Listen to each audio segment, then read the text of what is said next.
fifth graders, we are going to start reading the book called Home of the Brave by Katherine Applegate. This is a little introduction before we actually start reading the book. This book is about a little boy named Keck who is coming from Africa as a refugee. Now, a refugee is someone who had to leave their home country because maybe there was a war or something else, but it wasn't actually safe to stay in their own country. So they're not just choosing to come to the United States to have a better life. They are forced to leave their homeland because it's not safe. So that would be a refugee. So Keck is coming to America. He is originally from Sudan, and Sudan was having a war at this time between the North and the South tribes. And so he is going by himself because his family is no longer with him.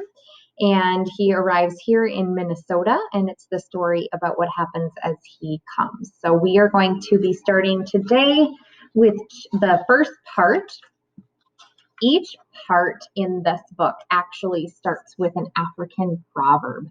And we're going to be starting to talk about figurative language here, but proverbs or adages are little lessons. We just got done talking about theme, but they are little lessons that you can learn.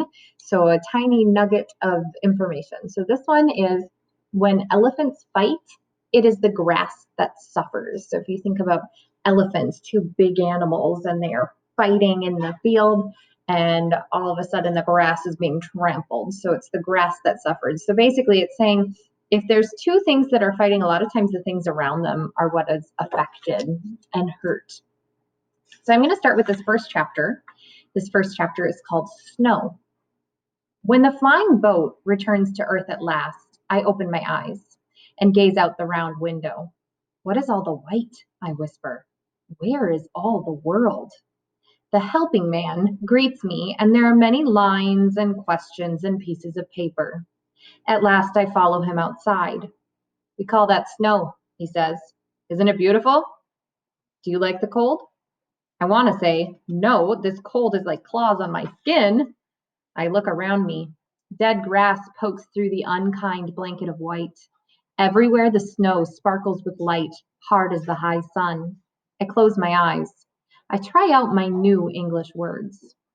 How can you live in this place called America? It burns your eyes. The man gives me a fat shirt and soft things like hands. Coat, he says. Gloves. He smiles. You'll get used to it, Keck. I'm a tall boy, like all my people. My arms stick out of the coat like lonely trees. My fingers cannot make the gloves work. I shake my head. I say, this America is hard work. His laughter makes little clouds. So a couple of the pieces of figurative language that you would notice in this chapter, he says that he gives a fat shirt and soft things like hands. So Keck is explaining a coat as a fat shirt. He says, my arms stick out of the coat like lonely trees. So if you kind of think about branches on a tree and his arms sticking out of the coat, and his laughter making little clouds, if you think about when we're talking and it's cold outside and you have little puffs of air come out. All right, that is the end of chapter 1. We'll move on to chapter 2.